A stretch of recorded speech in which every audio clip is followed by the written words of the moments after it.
ॐ विश्वं दर्पणदृश्यमाननगरी तुल्यन्निजान्तर्गतं पश्यन्नात्मनि मायया बहिरिवोद्भूतं यथा निद्रया यः साक्षात् कुरुते प्रबोधसमये स्वात्मानमेवाद्वयं तस्मै श्रीगुरुमूर्तये नमः इदं श्रीदक्षिणामूर्तये बीजस्यान्तरिवाङ्कुरो जगदिदं प्राङ्निर्विकल्पं पुनः मायाकल्पितदेशकालकलना वैचित्रचित्रीकृतं मायावीव विजृम्भयत्यपि महायोगी वयस्वेच्छया तस्मै श्रीगुरुमूर्तये नमः इदं श्रीदक्षिणामूर्तये तस्मै श्रीगुरुमूर्तये नमः इदं श्रीदक्षिणामूर्तये।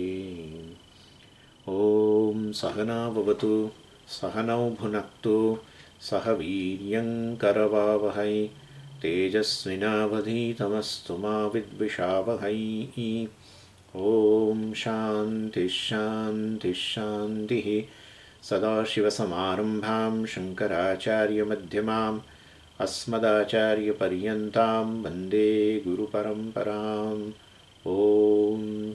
ॐ पार्थाय प्रतिबोधितां भगवता नारायणेन स्वयं व्यासेन ग्रथितां पुराणमुनिना मध्ये महाभारतम् अद्वैतामृतवर्षिणीं भगवतीम् अष्टादशाध्यायिनीम् अम्ब त्वामनुसन्दधामि भगवद्गीते भवद्वेषिणीम्।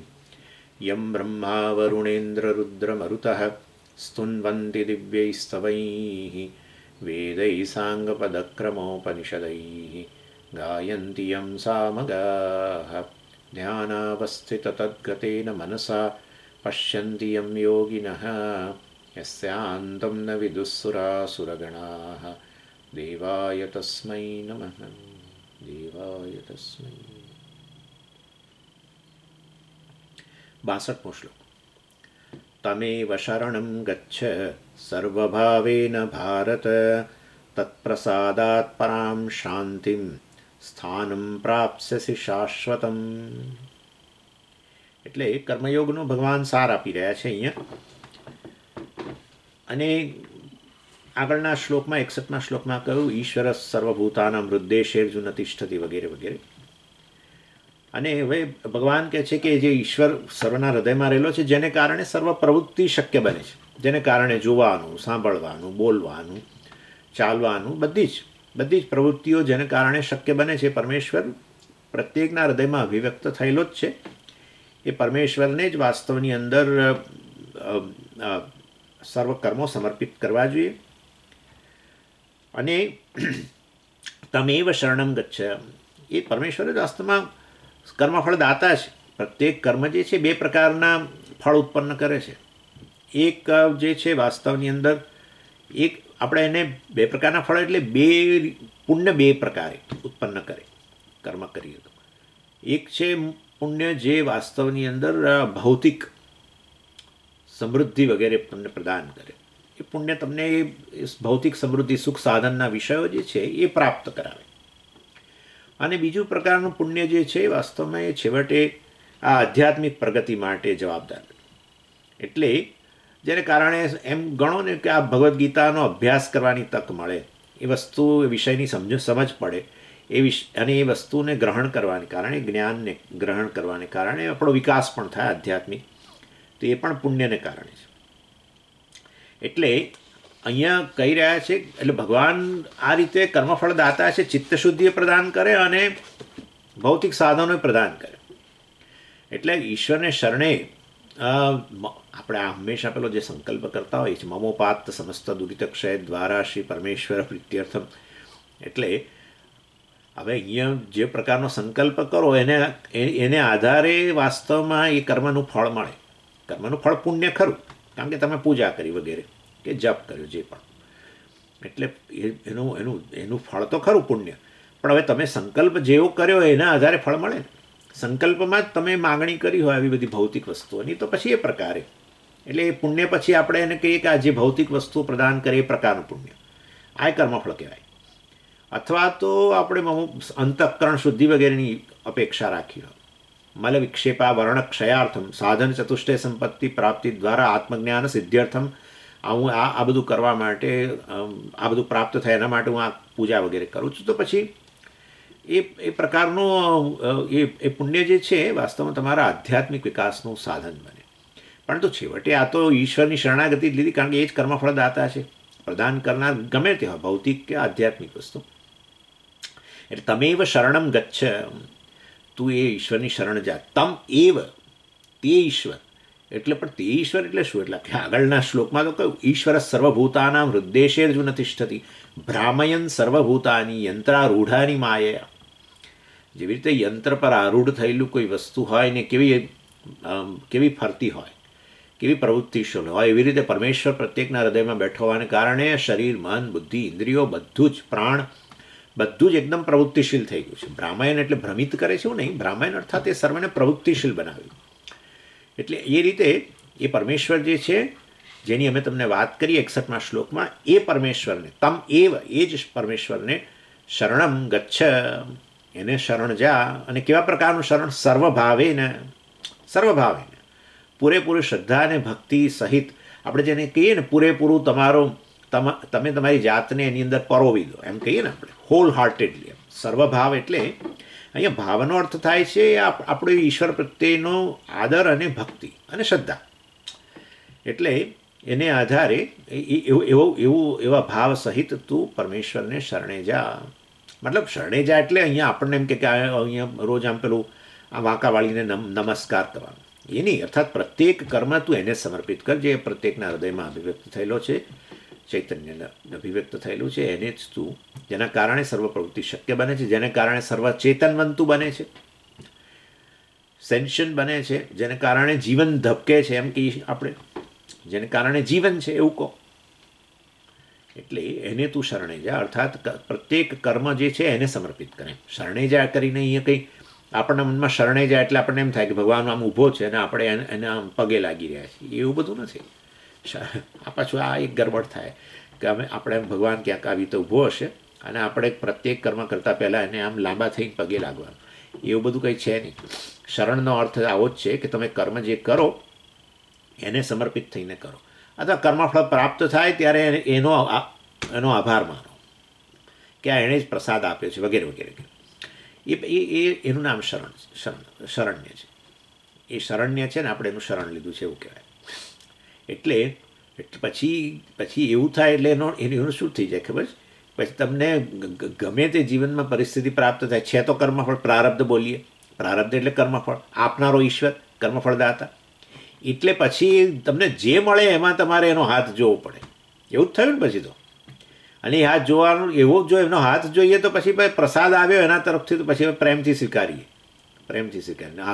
ફરિયાદો ના કરીએ. બસ જો ફરિયાદો કરી તો પછી શરણને આપણે એનું શરણું લીધું છે એવું ના કહેવાય. એટલે ફરિયાદો કરી તો ઈશ્વરે જે આપ્યું એમાં એનો મતલબ કે એમાં એનો આપણો આભાર એનો માનવાને બદલે આપણને અનેક ફરિયાદો રહે. ખાસ કરીને આપણને આ વસ્તુ ક્યારે બને છે કે જ્યારે કોઈ કર્મ કરીએ અને નિષ્ફળ જાય ભૌતિક રીતે, ત્યારે આ વસ્તુ બહુ બને છે. ભૌતિક રીતે નિષ્ફળ જાય એટલે મતલબ કે આપણને એવો લાભ પ્રાપ્ત ન થાય અને ત્યારે આપણને થાય કે આ વસ્તુ યોગ્ય બની, અથવા એવું આમાં થાય શું ઘણીવાર કે આવું કહીએ છીએ ને એટલે પછી કે ચાલ ઈશ્વરને યાદ કરીને એને શરણે જઈને આ પ્રકારે કર્મ કરવું જોઈએ, એને સમર્પિત થઈને કર્મ કરવું જોઈએ. પરંતુ તો પછી એણે મને ભૌતિક લાભ તો કરી આપવો જોઈતો હતો ને, પણ એને બદલે ન થયો. કે દાખલા તરીકે કોઈ વ્યક્તિ મંદિરમાં જઈને રોજ પગે લાગતો હોય અને મહિના પહેલાં શરૂ કરી દે, કોઈ સારી કંપનીમાં ઇન્ટરવ્યૂ આવવાનું હોય ને અને તે મહિના પહેલાં શરૂ કરી દે, મહિના એટલે એને તારીખ હોય ઇન્ટરવ્યૂની એના મહિના પહેલાં શરૂ કરી દે મંદિરે જવાનું, ના કરવાનું, વળી પાછા વચ્ચે નાળિયેર પણ તોડીને અર્પણ કરવાના, બધું કરે.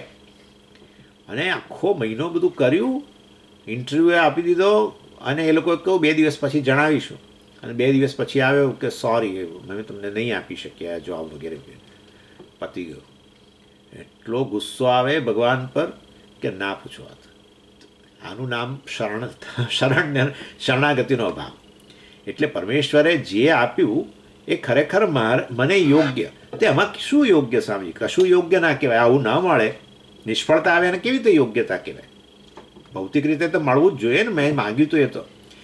પણ એટલે શરણાગતિ હોય ને તો આપણે માની ભૌતિક લાભ પ્રાપ્ત થાય કે ન થાય, એક લાભ તો જરૂર થાય, અને એ છે વાસ્તવમાં આધ્યાત્મિક વિકાસ. એટલે આધ્યાત્મિક વિકાસ તો જરૂર થાય. ખરાબ પરિસ્થિતિ હોય કે સારી પરિસ્થિતિ હોય, બંનેમાં ઈશ્વરનો હાથ જોઈએ તો આપણો આધ્યાત્મિક વિકાસ થાય. ભૌતિક લાભ થયો કે ના થયો ખબર નહીં, પરંતુ આધ્યાત્મિક લાભ તો જરૂર થાય. એટલે એટલું યાદ રાખવું કે ઈશ્વરને સમર્પિત થઈને કર્મ કરશો માટે ભૌતિક રીતે દરેક વખતે સફળતા મળશે એવો કોઈ નિયમ નથી ને મળતી એ નથી. એ તો બધી વસ્તુ પ્રારબ્ધ પર આધારિત હોય છે. ભૌતિક લાભ જે એક વસ્તુ ખરો, ભૌતિક લાભ અને આધ્યાત્મિક લાભમાં ભૌતિક લાભ છે એ તમારા પ્રારબ્ધને આધારે, આધ્યાત્મિક લાભ તમારા હાથમાં છે. હા, કારણ કે પરિસ્થિતિ આવી એને કેવી રીતે જોવી એ તો તમારા પર હાથમાં છે ને. હા, એનું નામ પુરુષાર્થ છે. પેલું પ્રારબ્ધ છે કે તમે કર્યો પુરુષાર્થ, બરાબર છે, કર્મ કર્યું અને એને યાદ કરીને કર્યું ને બધું કર્યું, છતાંય નિષ્ફળતા આવે એવું નહીં, આવે જ છે. સાચું કહું તમને, ભૌતિક રીતે એ તો પૂરેપૂરું પ્રારબ્ધ પર આધારિત છે. પૂરેપૂરું પ્રારબ્ધ પર આધારિત. ભૌતિક ઉન્નતિ પ્રારબ્ધ પર આધારિત છે. પણ સમજી, પ્રારબ્ધવાદ તો પછી પ્રારબ્ધવાદી થઈ જવું જોઈએ. પ્રારબ્ધવાદી નહીં, કારણ કે તમે પ્રારબ્ધનું નિર્માણ તમે કર્યું છે તમારા કર્મો દ્વારા, પુરુષાર્થ રહેલો છે એની અંદર. એટલે એવું ના બોલશો કે પ્રારબ્ધનું જે ફળ હોય તો પછી મારા પુરુષાર્થની શું જરૂર છે ભૌતિક ઉન્નતિ માટે, એવું ના બોલશો. કારણ કે એ પ્રારબ્ધનું નિર્માણ શેનાથી થયું છે? એ કર્મફળ છે. તો તમે કર્મ તો કર્યા જ હોય ને. કર્મ કર્યા હોય તો તમારો પુરુષાર્થ ખરો કે નહીં? ઇન શોર્ટ, પણ છતાંય ભૌતિક ઉન્નતિ તો આપણે જોઈએ જ છે કે બહુ જ અનસર્ટેન હોય, મતલબ કે આ પ્રકારે પ્રારબ્ધ પર આધારિત હોય છે. પણ આધ્યાત્મિક ઉન્નતિ તમારા હાથમાં છે. કારણ કે ખરાબ પરિસ્થિતિ હોય, નિષ્ફળતા ભૌતિક રીતે, તોય કેવી રીતે એને સારી રીતે જોવું, ઈશ્વરનો હાથ જોવો વગેરે, કે એ વસ્તુમાં પણ ઈશ્વરનો હાથ જોવો એ આપણા હાથમાં છે. અને સારી પરિસ્થિતિ હોય તો એને પણ કઈ રીતે ગ્રહણ કરવી એ આપણા હાથમાં છે. એટલે આધ્યાત્મિક લાભ આપણા હાથમાં છે, ભૌતિક લાભ આપણા હાથમાં નથી. અને માટે આ વ્યક્તિ જે છે, જે ઈશ્વરને શરણે જાય છે અને બધી જ પરિસ્થિતિમાં એનો હાથ જુએ છે, એને તો જરૂર લાભ જ થાય છે. એને લાભ જ થાય છે. ભૌતિક લાભ થાય કે ના થાય, પણ આ લાભ તો જરૂર થાય છે. એ તો એટલે ભગવાને આગળ કહ્યું કે નેહાભિક્રમનાશોસ્તિ પ્રત્યવાયો ન વિદ્યતે સ્વલ્પમપ્યસ્ય ધર્મસ્ય ત્રાયતે મહતો ભયાત. એટલે આધ્યાત્મિક લાભ માટે તું ક્યારેય શંકા ના કરીશ. એટલે અભિક્રમસ્ય નાશઃ નાસ્તિ, ભગવાને કહ્યું. ઇહ પ્રત્યવાયો ન વિદ્યતે, એટલે તે આ રીતે મને શરણે ગઈને તે કર્મનું સમર્પણ કરીને જે કર્યું હશે તો જરૂર તને તારું રક્ષણ જરથી ત્રાયતે મહતો ભયાત. મહતઃ ભયાત ત્રાયતે, એટલે તને ભયમાંથી, એટલે મતલબ આધ્યાત્મિક લાભમાં, આધ્યાત્મિક લાભ તને પ્રાપ્ત કરાવશે. આ ભય, સંસાર ભયમાંથી તને મુક્ત કરશે. આવું ભગવાને પહેલાં કહ્યું. એ અહીંયા કહેવા માગે છે સર્વભાવેન. ભગવાન કહે છે સર્વભાવેન શરણમ ગચ્છ, એટલે હોલ હાર્ટેડલી, આ પ્રકારની ભાવના સહિત. તો પછી શું થશે? તત્પ્રસાદાત, ઈશ્વર પ્રસાદાત. એટલે જ્યારે ઈશ્વરને હવે શું કામ સોંપ્યું આ રીતે, જે આપણે પુરુષાર્થ કર્યો, પણ પછી શું મોકલવું એણે પરિસ્થિતિના રૂપમાં જીવનની અંદર, એ એના હાથમાં સોંપી દીધું. એ જવાબદારી એને સોંપી દીધી. કર્મફળદાતા એ છે, પછી એને જવાબદારી આપવી જોઈએ ને આપણે. એટલે એ જવાબદારી એની જવાબદારી હતી ને એને આપણે કહી દીધું. તો પછી પ્રત્યેક પછી ભગવાન પછી જવાબદારી લે ને, એટલે પછી હવે કઈ રીતે તમને આગળ લઈ જવાય બધું એના હાથમાં થઈ ગયું. એટલે ઈશ્વર જ તમને તત્પ્રસાદાત, એટલે શું? ભગવાન તમને તબક્કે એક એક તબક્કે એ તમને મદદ કરતો દેખાય. પહેલું તો તમને વિવેક પ્રદાન કરે. નિત્ય વસ્તુ વિવેક આવતા જ એટલો બધો સમય લાગે. આ નિત્ય વસ્તુ વિવેક તો આપણે ફટ બોલી જઈએ. વિવેક એટલે શું? સાધન ચતુષ્ટય સંપત્તિમાં, એટલે કે નિત્ય વસ્તુ વિવેક. પણ શું છે નિત્ય વિવેક? એ તો ભગવાનને જ ખબર, પાછી એ આપણને ખબર નથી પાછી.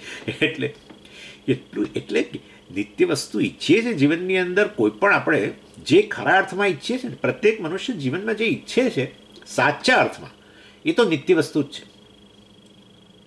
તમે જોયું, સુખ ઈચ્છે છે, નિત્ય સુખ ઈચ્છે છે. સલામતી, નિત્ય સલામતી. શાંતિ, નિત્ય શાંતિ. કોઈને એવું તો છે જ નહીં કે આજનો દિવસ શાંતિ મળી જાય, વાંધો નહીં, પછી કાલથી જે થવું, એવું તો નથી. એટલે બધા ઈચ્છે છે નિત્ય વસ્તુ, પણ નિત્ય વસ્તુ ઈચ્છે છે અનિત્ય પદાર્થો દ્વારા. એ ક્યાં પત્તો પડે, આ ક્યાં જઈને આ હોળી ક્યાં સંસાર સાગરની અંદર અટવાયેલી જ છે. પછી બીજું શું થાય? અનિત્ય વસ્તુઓ દ્વારા તમે સંસાર સાગરને તરવા માંગો, નિત્ય વસ્તુ ઈચ્છતા હો તો ક્યાં પત્તો પડવાનો છે? સંસારમાંથી મુક્તિ ઈચ્છો છો, નિત્ય મુક્તિ ઈચ્છો છો, અને એના માટે પદાર્થો, જગતના પદાર્થો, સંસારના પદાર્થોનો તમે જે એને અવલંબન લો છો, એ તમને નિત્ય વસ્તુ કેવી રીતે આપે? અનિત્ય વસ્તુ હોય એની એટલે નિત્યાનિત્ય વસ્તુ વિવેક જે છે એ બહુ મોટી વસ્તુ છે. તો અનિત્ય સાધનોને અનિત્ય જાણી લેવા અને નિત્ય વસ્તુને નિત્ય જાણવી.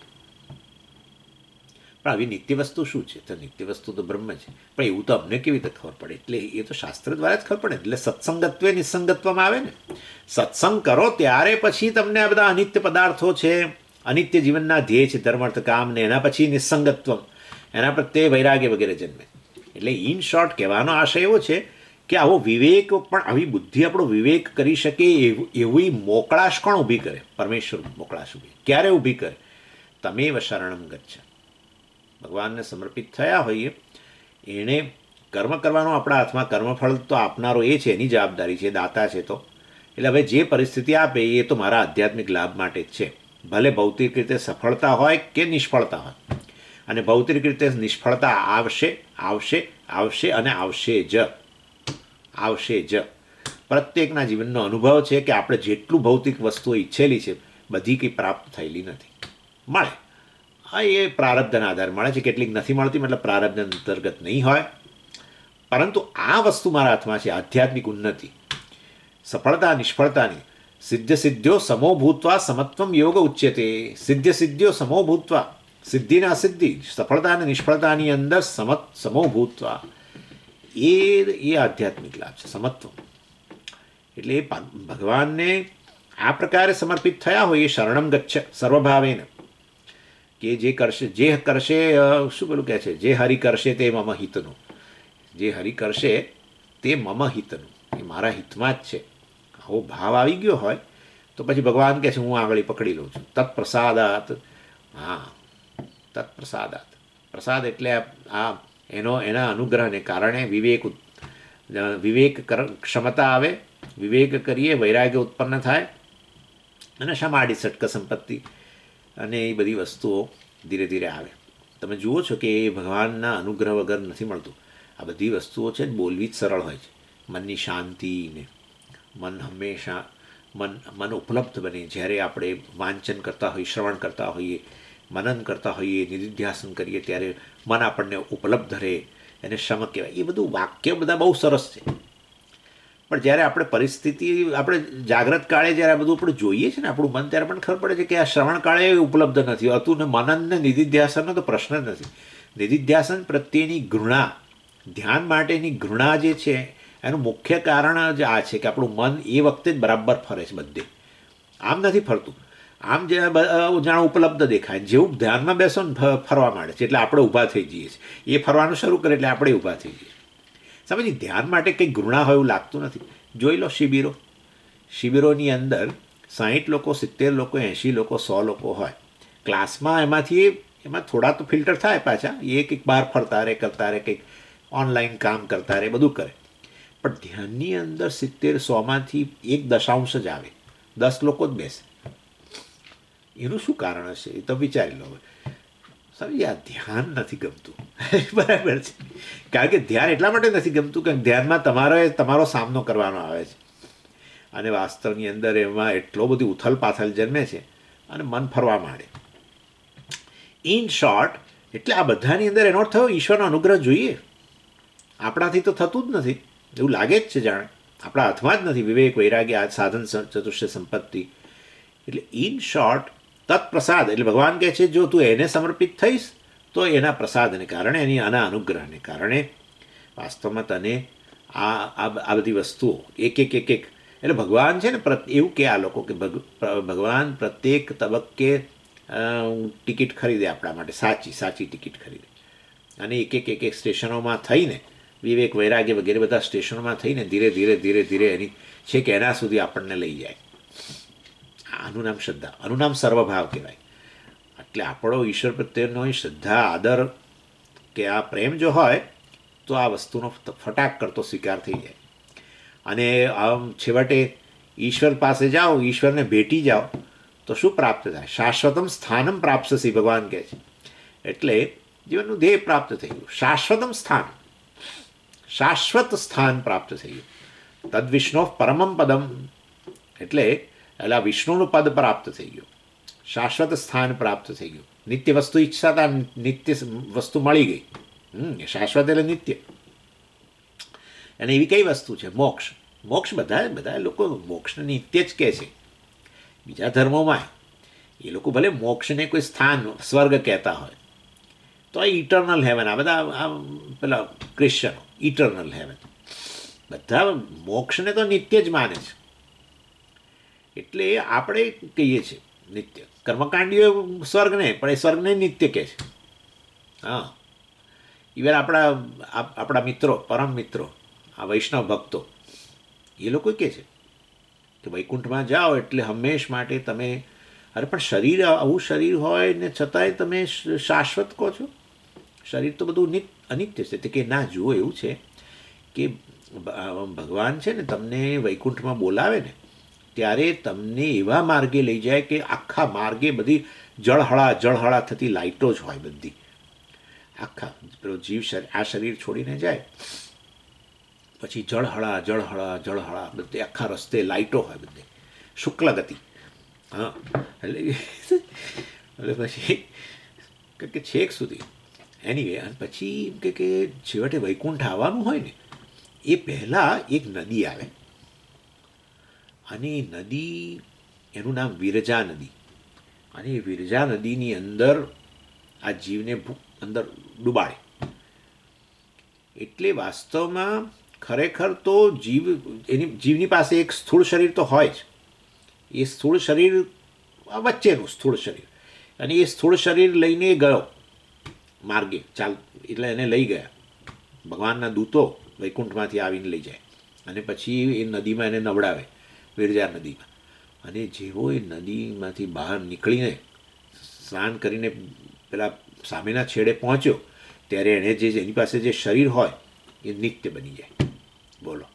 અને નિત્ય શરીર સાથે વૈકુંઠમાં પ્રવેશ થાય, અને નિત્ય સેવા, નિત્ય ઓચ્છવ, એ બધું નિત્ય બધું થતું રહે. પછી બધું નિત્ય, ભગવાન સાથેનો સહવાસ નિત્ય મળી જાય, ભગવાનના દર્શન નિત્ય.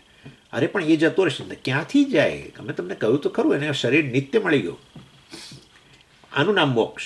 એટલે બધા જેને મોક્ષ કહેતા હોય, પણ મોક્ષ નિત્ય વસ્તુ છે તો બધા એ તો નક્કી જ છે, બધા માને છે. એ મુસ્લિમો માને છે અને આપણે માનીએ છીએ. એ લોકો કે જન્નતમાં હંમેશ માટે રહી જાય, જે કહેતા હોય. એટલે મોક્ષ નિત્ય વસ્તુ છે એ નક્કી થઈ ગયું. અને આપણે કહીએ છીએ મોક્ષ નિત્ય છે. મોક્ષ એટલે બ્રહ્મ. બ્રહ્મ અને મોક્ષ વચ્ચે ભેદ નથી. બ્રહ્મનું નામ જ મોક્ષ, મોક્ષનું નામ બ્રહ્મ. મોક્ષ પ્રાપ્ત થશે એટલે બ્રહ્મ પ્રાપ્ત થશે, કારણ કે એક જ વસ્તુ નિત્ય છે, જે બ્રહ્મ, પરમેશ્વર, જે દેશકાળ વગેરેની મર્યાદા વગરનો છે. મેં વાત કરી હતી તમને. એનીવે, એટલે વાસ્તવની અંદર એ બ્રહ્મની પ્રાપ્તિ જાણે. હું બ્રહ્મ છું એ પ્રકારની સ્પષ્ટ સમજ, એનું નામ બ્રહ્મ પ્રાપ્તિ કે મોક્ષ પ્રાપ્તિ. ચાલો, એનીવે, એટલે આવું શાશ્વત સ્થાન પ્રાપ્ત કરશે, પરમેશ્વરને પ્રાપ્ત કરશે, કારણ કે એના પ્રસાદને કારણે, એના અનુગ્રહને કારણે છેવટે આ બધા જ યોગ્ય માર્ગે લઈ જઈને, મતલબ કે આ પ્રકારનો જ્ઞાન માર્ગ અને એના માટેની યોગ્યતા એ પણ અપાવે, વિવેક વૈરાગ્ય વગેરે, અને પછી જ્ઞાન વગેરેમાં પણ અનુકૂળતા કરીને છેવટે એનું સ્વરૂપ જાણે કે મને સ્પષ્ટ થાય કે હું જ વાસ્તવમાં પરમેશ્વર છું, બ્રહ્મ છું, વગેરે વગેરે. એટલે આ રીતે પરમ શાંતિ પ્રાપ્ત થશે. શાશ્વત સ્થાન એટલે પરમ શાંતિ કહી શકું. એટલે કેટલાક લોકો પૂછે, સ્વામીજી અમને કેવી રીતે ખબર પડે કે મોક્ષ પ્રાપ્ત થયો કે નહીં? આવું પૂછે છે. બરાબર છે, એ પ્રશ્ન યોગ્ય જ છે. એટલે ભાઈ આ બ્રહ્મનું જે સ્વરૂપ છે એવી પ્રકારની એ વસ્તુ તમે તમારી જાતને જાણો તો. અને પરમેશ્વર શાંત છે તો તમને મનમાં શાંતિ જણાતી હોય, નિરાશ જણાતી હોય, આપણે શું છે ને કે કમ્ફર્ટ, રાહત જણાતી હોય મનમાં, આ ઉચાટ વગેરેનો અભાવ હોય, તો માનવું કે આપણે આ મોક્ષની નજીક છે. આવું એટલે અહીં કહેવાનો આશય એ છે કે આંશિક રીતે જે વ્યક્તિ જીવન મુક્તિ છે એના પણ મનની અંદર આ પ્રકારની બધી વસ્તુઓ પ્રગટ થાય જ ને. કારણ કે પોતાને જાતને જ્યારે પોતે જાણે કે હું શાંત સ્વરૂપ છું વગેરે વગેરે, અર્થાત આ મૃત્યુ વગેરેથી પર છું, તો પછી મનની અંદર ભય વગેરે રહેવાની શક્યતા છે જ નહીં. એટલે મોક્ષ મને પ્રાપ્ત થયો કે નહીં એવું કોઈને જાણવું હોય તો આ બધી વસ્તુઓ આપણા મનમાં હવે છે કે નહીં જાણો. આ પ્રકારનું રાહત આપણા મનની અંદર, ભયમાંથી મુક્તિ, આંશિક રીતે શાંતિ વગેરે બધું જણાય છે કે કેમ, એ એના પરથી નક્કી થાય. એનીવે એટલે આ રીતે ચિત્ત શુદ્ધિના તબક્કાઓ, ગુરુ પ્રાપ્તિ, આ તે બધું કરતાં, શ્રવણ વગેરે બધું કરતાં છેવટે ભગવાનનું સ્થાન પ્રાપ્ત થઈ જાય. એવું ભગવાને જ કહ્યું, શાશ્વતમ સ્થાનમ ત્વમ પ્રાપ્સ્યસી. જો તું મારું શરણ લઈશ, તમ ઈશ્વરમ, એટલે મારું શરણ લઈશ, એ આગળ કહેવાના જ છે. એ આગળ કહેવાના છે. હવે શ્લોક આવી જ રહ્યો છે આગળ કે મારું શરણ લઈશ તો છેવટે તો આ પ્રકારે મને જ પ્રાપ્ત કરીશ, શાશ્વત સ્થાનને પ્રાપ્ત કરીશ. અને હવે આ સાથે કર્મયોગની સમરી પૂરી થઈ. હાશ. અને જે 56મા શ્લોકથી શરૂ કરી તેને આ 62મા શ્લોક સુધી આ ત્રીજી વાર સમરી આપી ભગવાને કર્મયોગની. ચાલો 63મો શ્લોક. ઇતિ તે જ્ઞાનમાખ્યાતમ ગુહ્યાદ ગુહ્યતરમ મયા વિમૃશ્યૈ તદશેષેણ યથેચ્છસી તથા કુરુ. હવે ભગવાન જે છે આ ભગવદ્ ગીતાનું પૂરેપૂરો જે ઉપદેશ છે એનો ઉપસંહાર કરવા માગે છે હવે, કારણ કે આ અધ્યાયનો અંત આવી રહ્યો છે ધીમે ધીમે. એટલે 63મા શ્લોકથી શરૂ કરીને 66મા શ્લોક સુધી ભગવાન હવે આખું ભગવદ્ ગીતાનો જે ઉપદેશ બે રૂપમાં, કર્મયોગ અને જ્ઞાન બંનેના રૂપમાં જે હતો એનો અહીંયા જાણે ઉપસંહાર કરી રહ્યા છે. એમાં 3 વાર તો કર્મયોગનો સાર આપ્યો, 3 વાર. અહીં શરૂઆત જ કર્મયોગથી થઈ. 18મા અધ્યાય બહુ ટિપિકલ વ્યાખ્યા કરી કર્મયોગની. કર્મયોગની વ્યાખ્યા સંન્યાસના રૂપમાં કરી.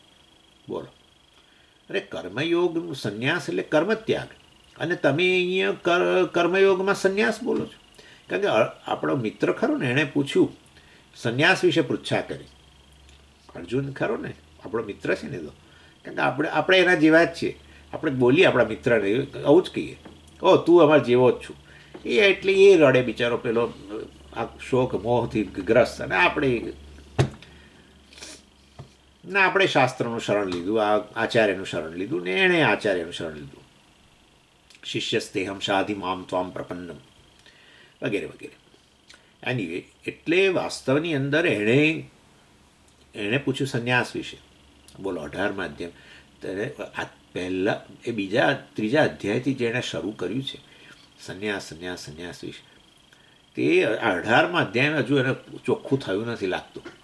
એટલે પૂછ કરે છે. એટલે ભગવાને સંન્યાસની વ્યાખ્યા જુદી રીતે કરી.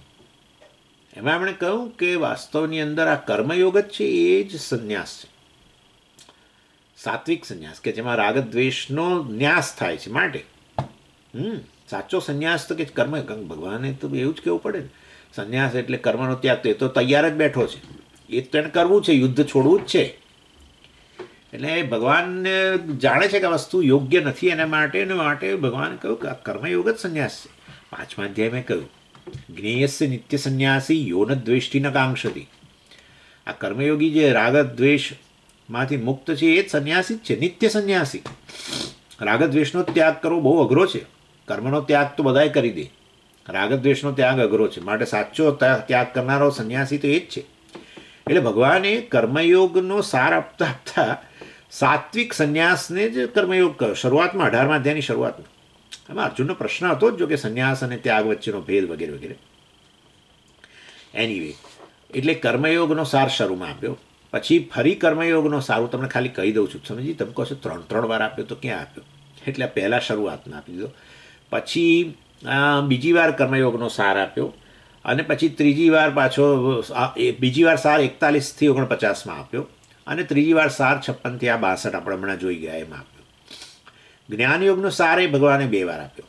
13 થી 17મા શ્લોકમાં જ્ઞાનયોગનો સાર આપ્યો અને 50 થી 55માં વળી પાછું નિધિધ્યાસનની આપણે ચર્ચા કરી હતી, એ પણ જ્ઞાનયોગનો સાર આપ્યો.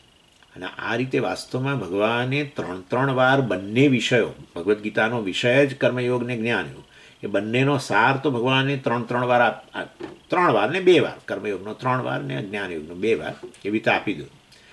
અને માટે હવે ભગવાનને થયું બહુ થયું, આ તો હવે વધારે વાર સાર આપ નથી કરો. એટલે હવે આ આખા ઉપદેશનો ભગવાન અહીંયા ઉપસંહાર કરી રહ્યા છે. ભગવાનને થઈ ગયું છે કે હવે આ બરાબર આ શિષ્ય જે છે તૈયાર થઈ ગયો, હવે બરાબર એને સ્પષ્ટ થઈ ગયું લાગે છે. એટલે જ્ઞાનમ તે આખ્યાતમ, આ રીતે ભગવાન કહે છે. આ રીતે એટલે મેં આ રીતે તને કર્મયોગ અને જ્ઞાનયોગની આવી રીતે ચર્ચા કરી અને તને આખો મેં ઉપદેશ જ્ઞાનમ આખ્યાતમ બહુ જ મેં તને ઉપદેશ આપ્યો. આ રીતે આમ તો શરૂઆત તો ત્યાંથી જ કરવી જોઈએ, બીજા અધ્યાયના 11મા શ્લોકથી. તે આપણે એમ કહીએ કે આ 62મા શ્લોક સુધી, 18મા અધ્યાયના 62મા શ્લોક સુધી એને ભગવદ્ ગીતાનો ઉપદેશ કહેવાય. એમાં વિસ્તાર અને આ સંક્ષેપ સાર બધી રીતે. એટલે તે જ્ઞાનમ આખ્યાતમ એટલે મેં તને તુભ્યમ મેં તને આ પૂરેપૂરું જ્ઞાન આપી દીધું. કર્મયોગ વિશે કે જ્ઞાન જ આપ્યું ભગવાને. કર્મયોગ કોને કહેવાય, કેવી રીતે કરવો વગેરે કહ્યું, અને જ્ઞાન આત્મજ્ઞાનની પણ ચર્ચા કરી. એટલે જ્ઞાનમ આખ્યાતમ મેં તને પૂરેપૂરું ભગવદ્ ગીતા ઉપદેશ આપી દીધો જે તને જીવન માટે જરૂરી હતો. એનીવે, અને આખ્યાતામ એટલે શું ખબર છે? આ વિસ્તાર, શરૂમાં વિસ્તાર અને છેવટે આ અધ્યાયની અંદર તો સાર, એ રીતે. અને એ શેનો સાર ગણાય? વેદનો સાર ગણી શકાય. ભગવાન એવું ના કે મેં તને ભગવદ્ ગીતાનો ઉપદેશ આપ્યો, એ તો આપણે કહીએ કે ભગવદ્ ગીતા.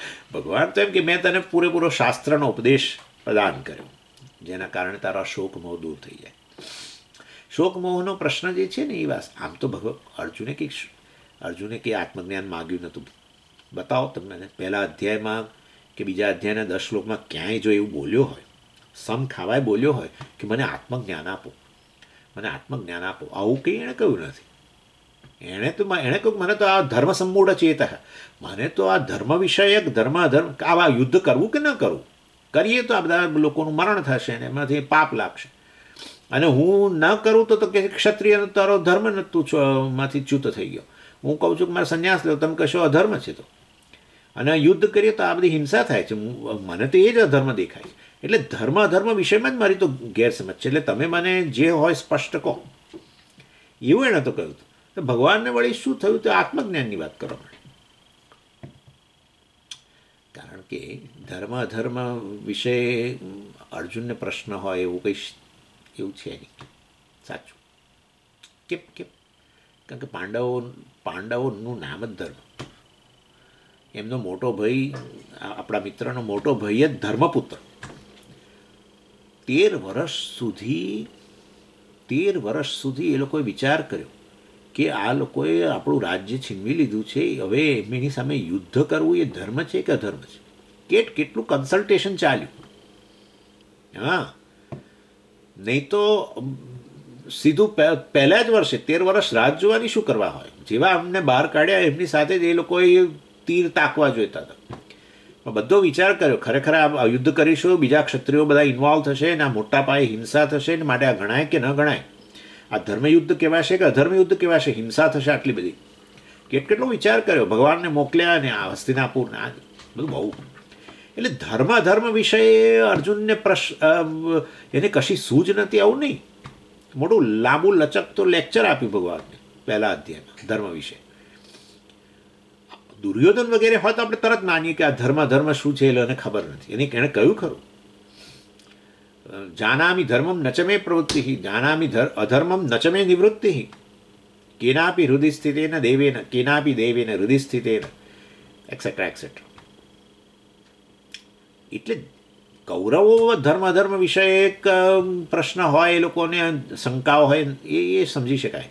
પાંડવોને ન હોય. એટલે અર્જુનને પ્રશ્ન નહોતો, તો પછી એણે કહ્યું તો ખરું કે મને આ ધર્મ વિશે શંકા છે. પણ એ ધર્મ વિષયક શંકા એ પેલામાંથી ઊભી થઈ, આસક્તિમાંથી. આસક્તિ કોના પ્રત્યેની આસક્તિ? દ્રોણ અને ભીષ્મ માટે. એ પહેલાં બધું બરાબર જ હતું. એ દ્રોણને ભીષ્મને ન જોયા ત્યાં સુધી બધું બરાબર હતું. મારે જોવા છે ભગવાન જરા રથ લાવો તો રથમ સ્થાપય મેચ્યુત સેનયો હો ઉભયો હો મધ્યે રથમ સ્થાપય. મારે જોવા જ કોણ આવ્યા છે એમનામાં, કોની સામે મારે યુદ્ધ કરવાનું છે. બધી તૈયારી હતી એમ, થનગનતો હતો બરાબર. અને જેવા પેલા ભગવાને પાછી તરકીબ કરી, એની સામે લાઈન મૂક્યા કે જેને કારણે બધી મુશ્કેલીઓ ઊભી થાય. દ્રોણને ભીષ્મની સામે જ લાવીને મૂક્યા. કેમ દુર્યોધન સામે મૂકવું હતું ને ભગવાન? ના, એની સામે નહીં. તો તરત જ ઉચકી લત પેલું બાણ. કર્ણ ને દુર્યોધન ને પેલા બીજો કોણ હતા બધા, શિશુપાલ ને કેટલાય બધા, એક જેને આમ જોતાની સાથે જ એના લાલ કાનની બૂટો લાલ થઈ જાય એવા બધા ઊભા હતા ત્યાં. એની સામે નહીં, દ્રોણ ને ભીષ્મ સામે જ મૂક્યા. એનો રથ એટલે એને એની સામે એનો રથ મૂક્યો. અને આસક્તિ ઊભી થઈ ગઈ, આસક્તિ આવી. આસક્તિમાંથી પછી ધર્મ અધર્મની વિવેક અવિવેક આવ્યો. હા, જ્યાં આસક્તિ હોય ને ત્યાં આપણને અધર્મ જ ધર્મ દેખાય બધાને. આપણા પોતાના દીકરા દીકરીઓએ ગમે એવી ધમાલ કરી હોય એ ના દેખાય, અને બાજુવાળા દીકરાએ આટલું નાનું કર્યું હોય તો આપણે તો કકળાટ મચાવી, અને આપણા દીકરો એને મારી આવ્યો હોય તો પાછું આપણું એનું ઉપરાળું લઈને પાછા એની સામે લડવા જઈએ. એટલે આ તો આવું જ છે. એટલે આસક્તિમાંથી ધર્મ અધર્મ વિષયક શંકા, અને આસક્તિનું એક જ કારણ છે, આત્મા વિશેનું અજ્ઞાન. માટે ભગવાને, અને અર્જુન એક શબ્દ બોલી ગયો, ભગવાને પકડી લીધો. શ્રેય યત શ્રેય તન, એ શ્રેય જે મારા માટે જે સૌથી શ્રેષ્ઠ હોય એ તમે મને કહો. શ્રેયનો અર્થ તો કઠોપનિષદમાં તો જાણે આમ આત્મજ્ઞાનને મોક્ષ જ કર્યો છે. એ રીતે ન ગણો તો પણ ભગવાનને ખ્યાલ આવી જ ગયો કે આ તો આસક્તિને કારણે છે. ધર્મનું જ્ઞાન હોવા છતાંય જાણે એને અત્યારે આ મોહ ઉત્પન્ન થયેલો છે. ધર્મને અધર્મ કહે છે, અધર્મને ધર્મ કહે છે. એનું કારણ આસક્તિ છે, આસક્તિનું કારણ આત્મજ્ઞાન છે. માટે ભગવાને સીધું જ આત્મજ્ઞાનની જ વાત શરૂ કરી, અશોચાનંદ વશોચસ્ત્વમ કરીને. સીધું ટોપ ગિયરમાં ગાડી, સીધી જ 4th ગિયરમાં. હવે આ બધા લોકો કોઈ હતા નહીં પહેલાં, એવું નથી ને, તું પહેલાં નહોતો એવું નહોતું ને, હું પણ પહેલાં નહોતો એવું નહોતું ને, આપણે બધા પહેલેથી જ છીએ ને, ભવિષ્યમાં આપણે બધા રહેવાના જ છીએ ને, આ યુદ્ધમાં કોઈ મરવાનું નથી. આ બધું કંઈક જાત જાતનું શરૂ કરી દીધું ભગવાને. અર્થાત આત્માની સીધી ચર્ચા કરવી, આત્મા જે દેશકાળ વગેરેથી પર છે વગેરેની. ઇન શોર્ટ કહેવાનો આશય એવો છે, પૂરેપૂરો ઉપદેશ અપાઈ ગયો, અને એના માટે જરૂરી કર્મયોગ વગેરેનો પણ ઉપદેશ અપાઈ ગયો. અને આ ભગવાન કહે છે કે હવે અમે તને ઉપદેશ આપ્યો, તે તો ખાલી આટલું જ એક કહ્યું કે હું શિષ્ય છું ને મારે શ્રેય તમને હોય એ કહો, અને મેં તને આ ઉપદેશ આપ્યો, અને માટે તને કદાચ આ ઉપદેશની કિંમત હોય કે ન હોય, પણ આ અત્યંત મૂલ્યવાન ઉપદેશ છે. એટલે ઘણીવાર એમને જ ઉપદેશ અપાઈ જાય એટલે આપણને એમ થાય કે એમાં શું હશે, એમાં શું એનું મૂલ્ય. એટલે ભગવાન કહે છે ગુહ્યાદ ગુહ્યતરમ, મેં જે તને આ ઉપદેશ આપ્યો છે, રેરેસ્ટ ટીચિંગ. આવું ગુહ્યતરમ એટલે શું? સૌથી મોટું રહસ્ય છે એ મેં તને કહી દીધું છે. જે બધા રહસ્યોની અંદર ગુહ્યાત, એ બધા રહસ્યો કરતાં પણ ગુહ્યતરમ, એનાથી પણ ચડિયાતું રહસ્ય જે છે એ મેં તને એમ જ આપી દીધું છે. તમે વિચાર કરો, મંત્રશાસ્ત્રની અંદર આ તો એમાં શું છે, કેટલાક લોકો મંત્ર દીક્ષા લેવા જતા હોય છે આચાર્ય પાસે, સમજ મંત્ર આપો, અને એ વ્યક્તિનું અધિકારીત્વ ચકાસ્યા વગર મંત્રનો ઉપદેશ કરતા જ હોય. આપણા બધા સ્વામીઓ કરતા હોય છે. એટલે મંત્રનો ઉપદેશ આપી દે એટલે પેલી વ્યક્તિને કંઈ બહુ એની કિંમત ના હોય, પણ એની એ વ્યક્તિને એનું મહત્ત્વ સમજાય પછી એને મંત્ર ઉપદેશ આપે તો પછી એ વ્યક્તિ મંત્રને જરા એને જરા સિરિયસલી લે અને એને એનું અનુષ્ઠાન વગેરે કરે. એટલે અહીંયા ભગવાને જ્ઞાન જાણે એમ જ આપી દીધું એકદમ જ. પેલા ખાલી આટલું કહ્યું કે હું શિષ્ય છું ને મને આ કંઈક સમજ આપો ને આ તે બધું મારા માટે જે સારું હોય કોને, અને ભગવાને કહી દીધું, શરૂઆત કરી દીધી ને છેક સુધી અત્યાર સુધી ચાલ્યું. એટલે ભગવાન કહે છે રખે તું માનતો કે આ બધી વસ્તુ અત્યંત કોઈ મામૂલી સસ્તી વસ્તુઓ છે.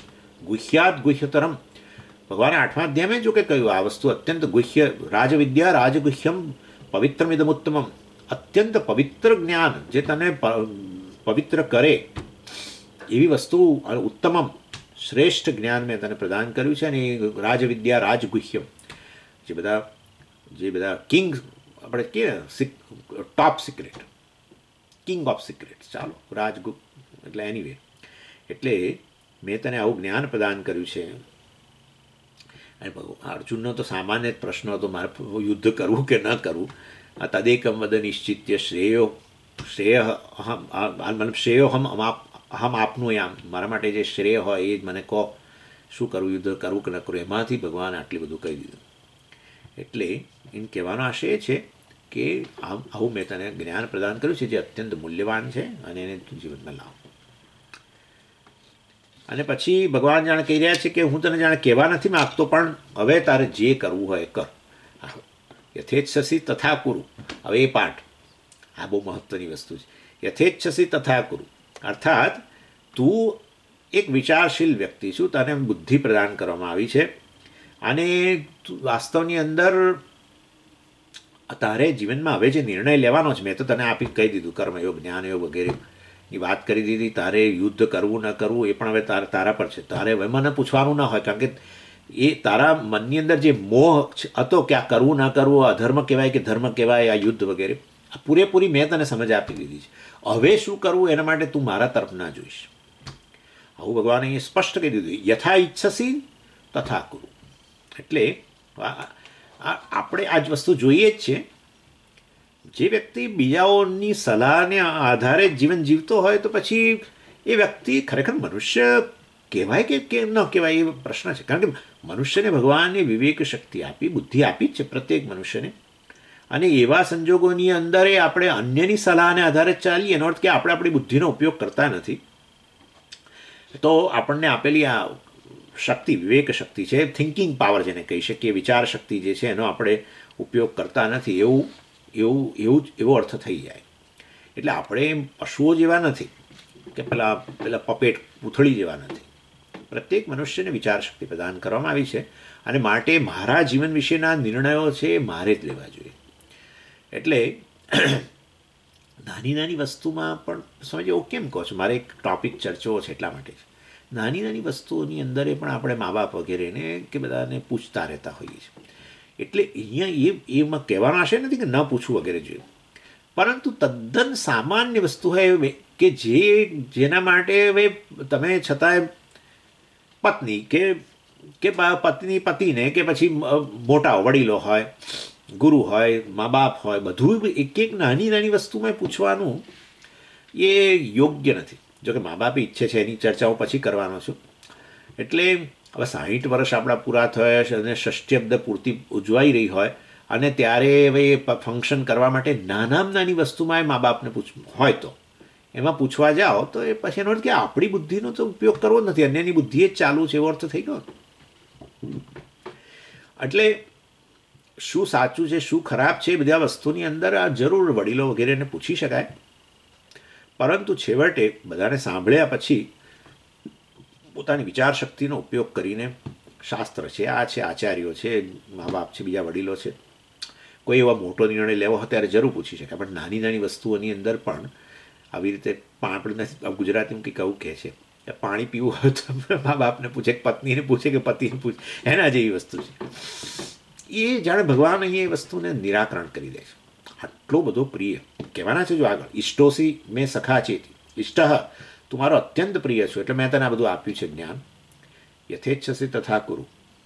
હા, તારા જીવનનો નિર્ણય તારે લેવાનો છે. એના માટે જે જ્ઞાનની અપેક્ષા હતી તે મારી તરફ એક ગુરુભાવથી જોઈ મેં તને એ પ્રદાન કર્યું છે. પણ તું થાય છે, પણ સમજ એવું કેમ થતું હશે નાની નાની વસ્તુમાં પૂછવાનું? સામાન્ય રીતે આપણે નિર્ણય લઈએ ને, અને નિર્ણય લઈને થયા પછી એ આપણે પરિસ્થિતિ એનાથી તદ્દન ઉલટી જ આવે.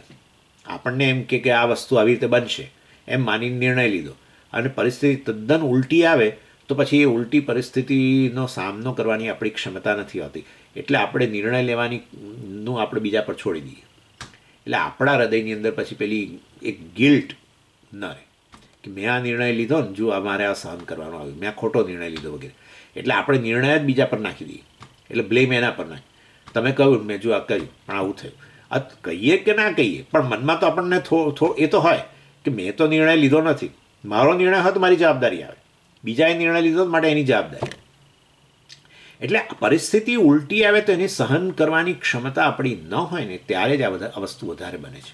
નાની નાની વસ્તુઓ બીજાને પૂછવાનું ત્યારે જ બને કે એ લોકોને પૂછ્યા પછી કંઈક કરીએ ને પરિસ્થિતિ તદ્દન ઉલટી આવે ધાર્યા કરતાં, તો પછી આપણા હૃદયની અંદર એટલો બધો વસવસો તો થાય, પણ છતાં એ પોતે નિર્ણય કર્યો હોય અને એ જે પ્રકારનો સંતાપ ઊભો થાય એના સરખામણીમાં ઘણો ઓછો થાય. માટે ભગવાન એ કહી રહ્યા છે કે હું હવે તારા માટે નિર્ણય નહીં લઉં, મારો તો કાર્ય હતું મેં પૂરું કરી દીધું, તે મારું શરણ લીધું, મારે તને જ્ઞાન પ્રદાન કરવું હતું. આ 62મા શ્લોકમાં મેં બધું પૂરું કરી દીધું. 11મા શ્લોકથી શરૂ કરેલું બીજા અધ્યાયના ત્યાંથી અત્યાર સુધી. એટલે એતદ અશેષેણ વિમૃશ્ય, મેં જે તને અત્યાર સુધી જે પ્રદાન કર્યું એનો બરાબર, વિમૃશ્ય એટલે એનું બરાબર એનાલિસિસ કર. અશેષેણ પૂરેપૂરું જે છે તું એનું, મેં તને જે જ્ઞાન પ્રદાન કર્યું છે એનું વિશ્લેષણ કર. અર્થાત તું અહીંયા હવે આધ્યાત્મિક સીડી ઉપર ક્યાં ઊભો છું એનો નિર્ણય તું તારી જાતે કર. સમજી, હું ક્યાં અત્યારે આધ્યાત્મિક સ્તરે, હું કયા સ્તરે છું, આવો પ્રશ્ન કરે છે લોકો. હું એમ મને કેવી રીતે ખબર પડે? તમે કયા સ્તરે છો એ તો તમે નિર્ણય કરો. આખી વસ્તુની ચર્ચા કરવામાં આવી હોય તો એના પરથી તમને ખ્યાલ આવી જાય કે તમે કયા સ્થાન પર છો. હવે એ વસ્તુ માટે આપણી બુદ્ધિનો ઉપયોગ ન કરીએ ને એના માટે સ્વામીને પૂછીએ ને ફલાણાને પૂછીએ ને એ લૌકિક વસ્તુમાં મા બાપને પૂછીએ કે અન્યને પૂછીએ ને પછી આવી બધી વસ્તુઓ આધ્યાત્મિક વસ્તુમાં આપણે ગુરુઓને પૂછીએ કે આચાર્યોને પૂછીએ. તો હું ક્યાં ઊભો છું? હવે તમે ક્યાં ઊભા છો તો તમને ખબર હોવી જોઈએ ને. હા, એટલે હું ક્યાં ઊભો છું એવું નક્કી કરવા માટે જે પ્રદાન કરવું જોઈએ જ્ઞાન એ પ્રદાન કરી દીધું. ઇદમ તે જ્ઞાનમ આખ્યાતમ, મેં તને પૂરેપૂરું જ્ઞાન આપી દીધું. અને માટે એતદ અશેષેણ વિમૃશ્ય, એતદ એટલે મેં તને આ જે ઉપદેશ કર્યો એનું, અશેષેણ એટલે પૂરેપૂરું, શેષ એટલે બાકી, એટલે એનો પૂરેપૂરો એના પર વિમૃશ્ય, એનું તું વિશ્લેષણ કરીને નક્કી કર કે તું ક્યાં ઊભો છો. અને આધારે નક્કી કર કે તારે કર્મયોગ કરવો અર્થાત આ યુદ્ધ કરવું કે કર્મયોગનું કામ પૂરું થઈ ગયું છે ને હું જ્ઞાનનો અધિકારી છું, માટે ભગવાન અહીંયા ઊભા હોય ને મારે વિદાય લઈ લેવી આ કુરુક્ષેત્રમાંથી, એ હવે તારે નક્કી કરવાનું છે. ભગવાને કહી દીધું સ્પષ્ટ. કારણ કે તું ક્યાં ઊભો છું કે કર્મયોગ જરૂરી છે તારા માટે કે તું જ્ઞાનનો અધિકારી થઈ ગયો, કર્મયોગનું કામ પૂરું થઈ ગયું, માટે યુદ્ધ સ્વધર્મને છોડીને પણ તારે જવાની ઈચ્છા છે, એ બરાબર જ છે, એ બધું તારે હવે નક્કી કરવાનું છે. એવું ભગવાને અહીંયા સ્પષ્ટ કરી દીધું. યથેચ્છસી તથા કુરુ. એટલે મતલબ ચિત્તશુદ્ધિ પ્રાપ્ત થઈ છે કે નથી થઈ, કર્મમાંથી નિવૃત્ત થઈ જવું, હવે એની ચર્ચા આપણે જવા દઈએ. આપણી ચર્ચા કે ભાઈ ચિત્તશુદ્ધિ પ્રાપ્ત થઈ છે કે નહીં. સમજ, મારે સંન્યાસ લેવો કે નહીં? જુઓ, આ બધા બહુ પ્રશ્નો છે આમાં, તો આ બરાબર છે. આ બધા પ્રશ્નો અહીંયા આના પરથી સમજી જવાય. મારે સંન્યાસ લેવો કે નહીં, એ તો તમારે નક્કી કરવાનું છે. અમે નક્કી ના કરે, તમે અમારા માટે નક્કી કરો. એટલે એમ કે તમે કાલ સવાર ઉઠીને મારું કંઈ ઉલટું થાય તો હું તમને જવાબદાર ઠેરવીશ. તમે કહ્યું હતું ને. હા, અને કોઈ ગુરુઓ નિર્ણય નહીં કરે. હકીકત તમને કહું છું, તમે ગમે એટલી વાર પૂછશો ઉલટું આમ તેમ બોલશે, ઉલટું જ બોલશે, ઉલટું જ બોલે. કોઈ દિવસ કોઈ સ્વામી કહે નહીં તમે સંન્યાસ લો, કદી ના કહે નહીં, કદી કહે નહીં. કારણ કે તમે એકવાર વાળ કૂદીને પેલી બાજુ આવ્યા અને હવે બધા પેલા જે સપોર્ટ હતો એ સપોર્ટે બધો છોડી દીધો, ઇમોશનલ સપોર્ટ ને બધું. કુટુંબમાંથી જે કુટુંબમાં તમને ત્રાસ થતો હતો એ કુટુંબ તમને આવો થોડી હૂંફે આપતું જ હતું ને. હવે જેને દુઃખનું કારણ માનતા હતા એ વસ્તુ એ સુખનું કારણ જ છે. આપણે વાત થઈ ગઈ છે. હા, એટલે એ સુખ મળતું બંધ થઈ ગયું હવે વાળ કૂદી આ. એટલે આ બધું નકામું છે, બધું નકામું છે, બધું બહુ બરાબર છે, પણ એમાંથી આનંદ એમાંથી જ આવતો હતો પાછો આપણા માટે તો. અને પછી આવું છોડીને બેસો અને પછી બધી મુશ્કેલી ઊભી થાય. એટલે કે સ્વામી તમે તો કહ્યું હતું કે સંન્યાસ લઈ લે, તો જુઓ મારી તો આ દશા થઈ, હવે શું કરવાનું? એટલે કોઈ સ્વામી બોલે જ નહીં. યથેચ્છસી તથા કુરુ, તમારે જે કરવું એ કરો. પણ મારે શું કરવું એ કેવી રીતે ખબર પડે? લો આ જ્ઞાન પૂરેપૂરું, કર્મયોગ અને આ જ્ઞાનયોગ. હવે તમે નક્કી કરો તમે ક્યાં કર્મયોગના અધિકારી છો કે જ્ઞાનયોગના અધિકારી છો, તમે જ નક્કી કરો.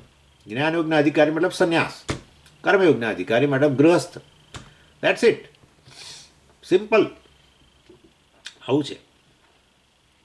એટલે કોણે કર્મ વધારે પ્રવૃત્તિ કરવી, કોણે નિવૃત્ત થવું, ઘટાડવું, ફલાણું કરવું, બધું પોતે નક્કી કરવાનું.